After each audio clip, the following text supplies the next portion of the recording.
Howdy folks, this is Justro at Metcalf Mills bringing you Fun Fact Friday, because this day and time, facts are hard to come by. We got a good one for you today. We're going to be lacing some belt with an alligator. I hope you enjoy it.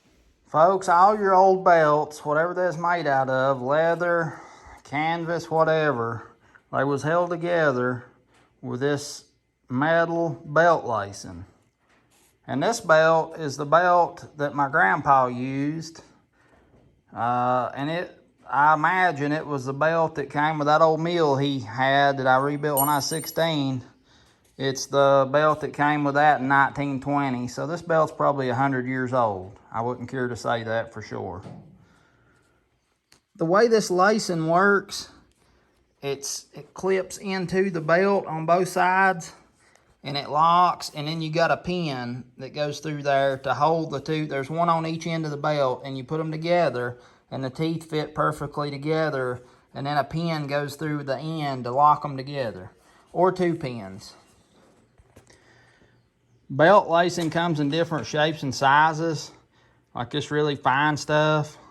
And the way you put this in is you've got a belt lacer, and it has a pin that goes through, and you pull the pin out and you put the belt lacing on the hook side down into those grooves, and you put the pin in. What that does, it keeps it spaced perfectly from the end of the belt, so you got the perfect space there.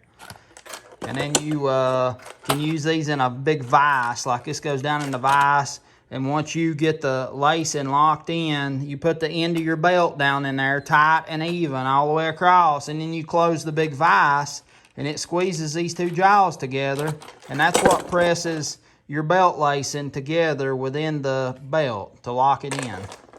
And like I was saying about the alligator lacing, this is alligator lacing right here, and it's usually hammered in. You cut off the length you need for the width belt you have, and I'll show you that process right now, because there's a belt dropped off here that needs fixing the other day, and we're going to get it fixed. This is another type of belt lacer that's really old, and it's a big standalone unit that allows you to lace belts really easily and efficiently. And what I'm going to do here is, the end of this belt was shredded up, messed up a little bit. So what I'm going to do is take my square, slide it down here to the undamaged part of the belt, and I'm just going to cut that off with a razor knife straight across.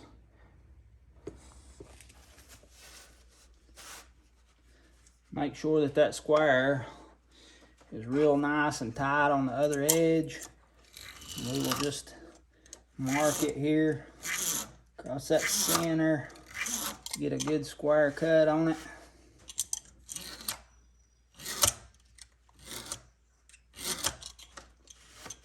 Start the cut.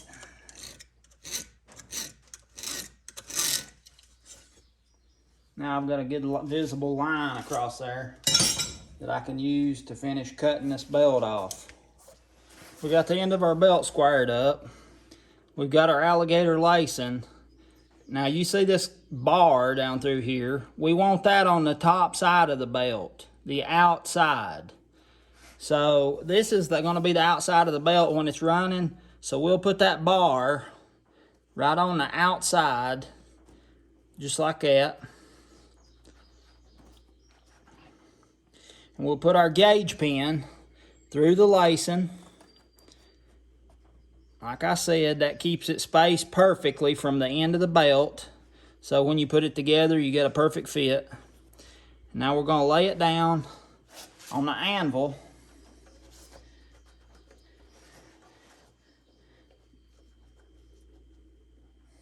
We're going to pull that thing as tight as we can against the end of that belt,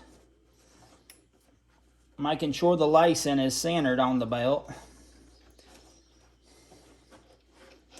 Hold it tight against there. I'm going to start on one end, and I'm going to start pecking the alligator teeth right into the belt. Now we don't want to go all the way, just about halfway. So I'll do what I think's about halfway. The whole time holding the lacing close to the gauge pin tied up there to make it nice and uniform.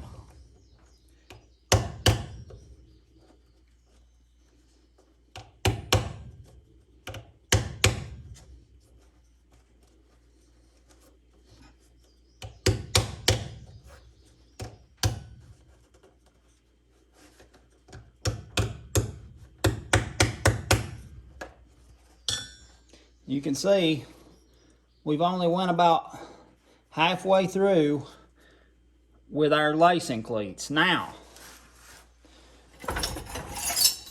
we're going to get us a good block of wood.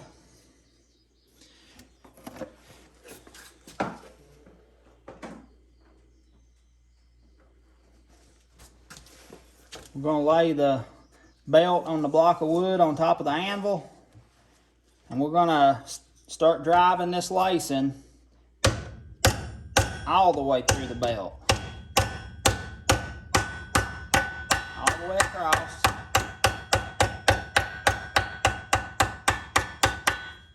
And the purpose of the wood block, it allows the teeth to go all the way through the belt and come out on the other side.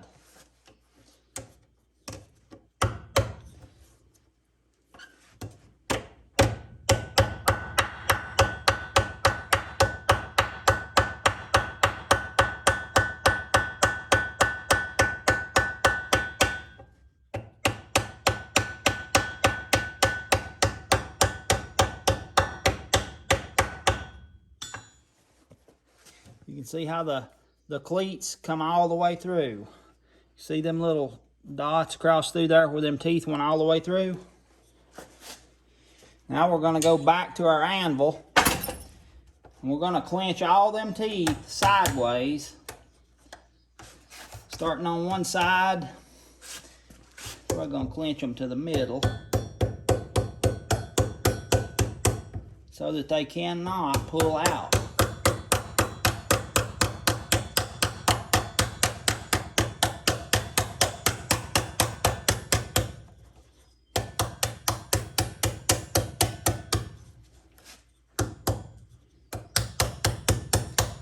Clenching them all sideways.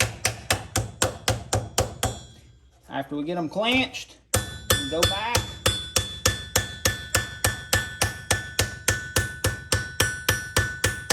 Hammer everything down real good. Folks, that should be a good union on the belt now. Take our gauge pin out. While we got this here, I'm going to go ahead and, since he had trouble, I'm going to double check the other end of this lacing. Yeah, you can see right there, whoever put that in did not do a good job. It's not gauged. It's not gauged appropriately. If we put our gauge pin in, there's a lot of slack between the gauge pin and the end of the belt. If we take that out, it may ruin the lacing and we won't be able to do it again. So I'm going to try to drive it through properly and try to clench them where it is, and hopefully it'll hold up. I didn't have another piece of lacing to match this particular style of lacing, or I would have just put all new on it. But I had that one piece that he brought with the belt, but if it gives him a problem, we'll just cut both ends of the belt off and relace it with all new lacing. I think it'll be okay. Get our wood block back up here. Drive our lacing all the way through.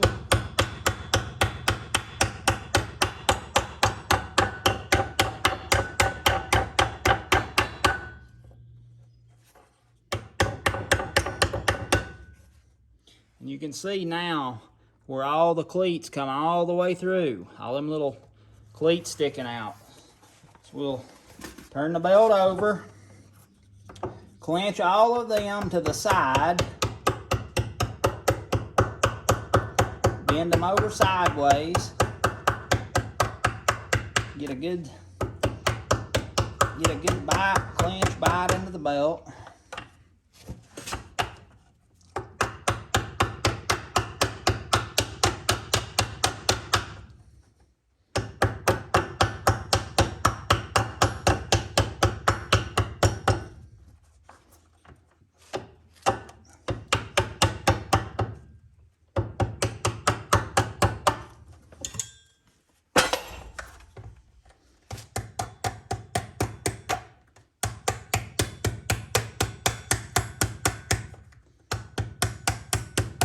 you do this in a belt lacer, if you got the right kind of lacing to use in the belt lacer, you don't have to do none of this right here. So we got them clenched over to the side, all of them pretty good. Now we're gonna go back over it. Flatten them out all the same way, just as we did when we clenched them.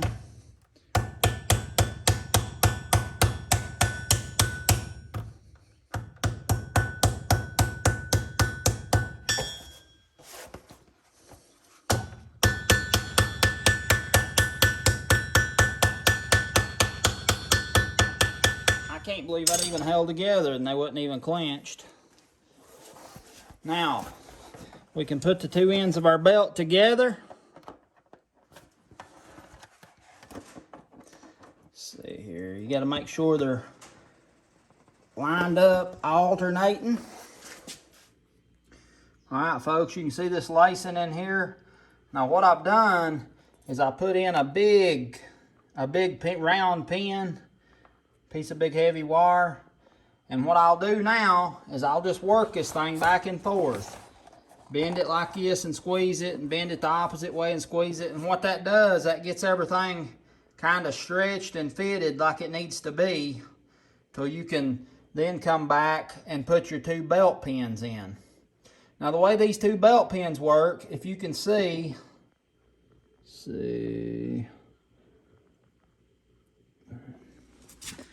get this in the right spot here. These belt pins, see them little ribs on there? They're flat on one side and they're ribbed on the other one. And the reason that is, you put the flat sides together and then you've got a rib on each side that catches in the lacing, and it helps hold real good and tight in there together. So that's why them's that way. And this round pin right now that I got in here, I can stretch at and make it go the way it needs to go, work with it and get it limbered up, and used to being married, and then I can, when it's put together the next time, you can get these rib pins in there a whole lot easier. So we got these things fitting good. I stuck both the pins in here.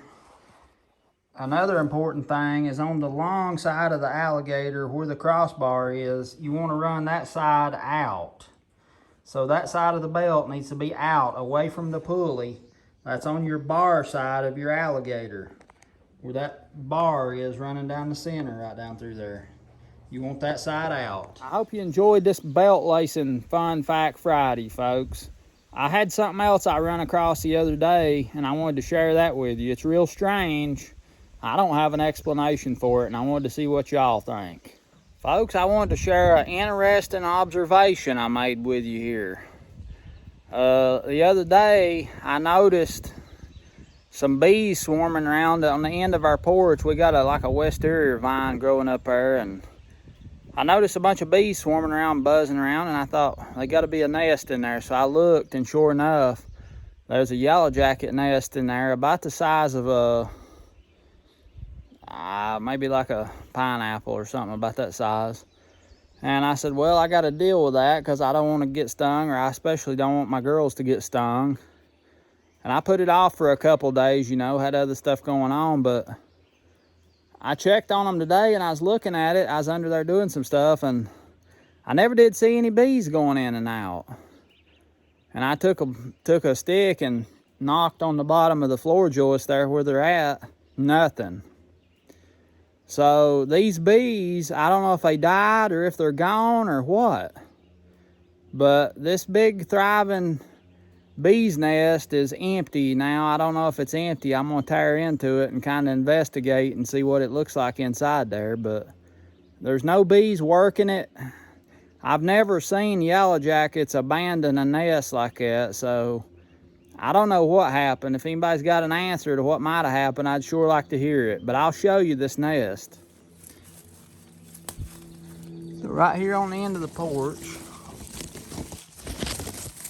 you can see right here, that's the nest. And we're gonna go in there and kind of tear into it and see what's going on. Now right here's the nest. You can see how big it is. I mean, it's about a good 6 inches long. And I don't see any dead bees laying on the ground anywhere. like they would have fell out. But I just wanted to kind of tear in here and see what's going on inside. So there's the part of the center of the nest. See a bunch of ants crawling on the larvae here. I know the ants would not have went in there if this larvae, or if this thing had been active. The adult bees would have, these ants could not have got in there. So what happened to this big thriving Yellowjackets nest? What happened to it? I don't know. See there, it's a 4-layer nest. Now there's a worm in there of some kind. Build a nest right in there.